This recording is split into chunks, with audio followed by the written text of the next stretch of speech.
Jack Frost laughed. It was a horrid laugh, like the sound of breaking glass or the cracking of ice. "My dear," he said, "you can't make the spring. Only the Brollys can do that." As he drew closer to Harry's side, the air became colder, and Harry became sleepy. It was a pleasant feeling, and just for one brief moment did the thought pass through his mind, "I must stay awake." And then it was gone, like a dream. "Harry, wake up!" shouted the mole. The little thundercloud, who had watched all this from behind a bush, gathered itself together and, rumbling furiously, hurtled over the garden to rain over Jack Frost and melt him. But his raindrops turned to frozen hailstones. "Good try, my dear," laughed Jack Frost, the hailstones bouncing harmlessly about him. Some of the hail hit Harry on the cheek and woke him up. Harry and the little cloud made towards the weather house. "Mr. Brolly! Mr. Brolly! Lolly! Lolly!" Mr. Brolly appeared by Harry's side. "What is it, my boy?" he said. But before he could say anything more, Jack Frost touched him with an icy finger, and Mr. Brolly began to freeze. Mrs. Brolly suddenly appeared beside him. "Brolly, oh, Brolly, what's happening to you?" She threw her arms around him and held him tightly to warm him up. But then she too began to freeze. Soon they became two figures made of ice, and there would be no more weather house and no more magic. Harry began to cry. "This isn't fun. It isn't fun at all." "But here is the sparkle, my dear," said Jack Frost, and there appeared between his finger and thumb a great diamond. "Come, Harry," said Jack Frost, holding out the jewel. "Take it. I made it specially for you." As Harry gazed at the jewel, it seemed to draw him to itself. It was so very beautiful. Harry reached up to take the jewel, hypnotized by its brightness. The sharp edges of the jewel felt icy cold. "Take it, Harry," urged the soft voice of Jack Frost.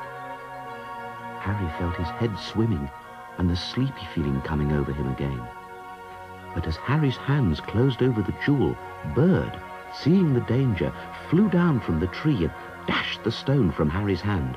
Down to the hard frozen earth it fell, where it shattered into 1,000 pieces. The spell was broken. Jack Frost hissed with anger and seemed to grow larger. Harry turned and ran into a part of the garden that had been unknown to him. For a moment, Harry stopped and glanced behind him. The path was empty, and he wondered what had happened to the little cloud. Then on he ran until he reached the edge of a lake. Moored to a jetty was Mr. Brolly's paddle-wheel boat. Harry started up the engine and began to steer the boat out onto the safety of the lake. He could feel the boat slowing down and saw that the water was beginning to freeze over.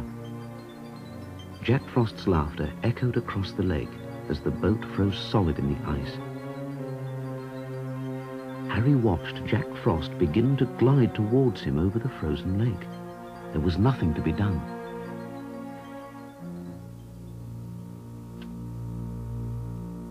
Meanwhile, the little cloud, hidden inside Mrs. Brolly's bag underneath her patchwork quilt, tried to peep out.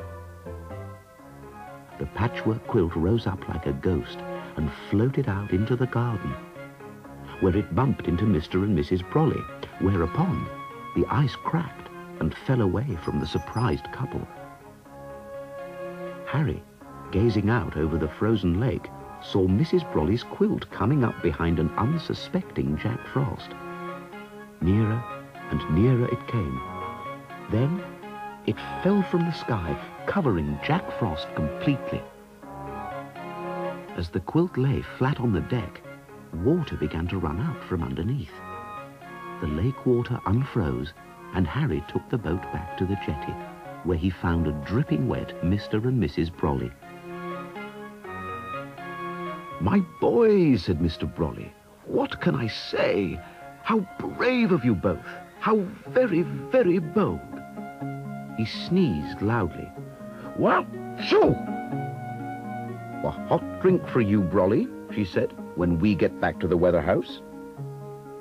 "Mr. Brolly," said Harry, "Jack Frost said I couldn't make the spring." "My boys," said Mr. Brolly, "Mrs. Brolly and I together make the spring, but you help. All children help make the spring. Spring is a feeling in the heart." And suddenly they were gone. Harry and Mole looked at each other. "Well, it wasn't as exciting as this last spring," said the Mole. But before Harry could answer, the little thundercloud dropped the patchwork quilt over his head. "Blue," he said. Harry woke up in his bed and underneath his own patchwork quilt. The spring sun was shining and melting the last of the frost from his window. Harry looked out and thought, just for a moment, that he saw the shape of Jack Frost slipping through the trees. Harry suddenly heard a small sneeze behind him. It had come from the direction of the weather house, but when Harry turned back, only Mrs. Brolly was standing alone, just a little figure made from wood.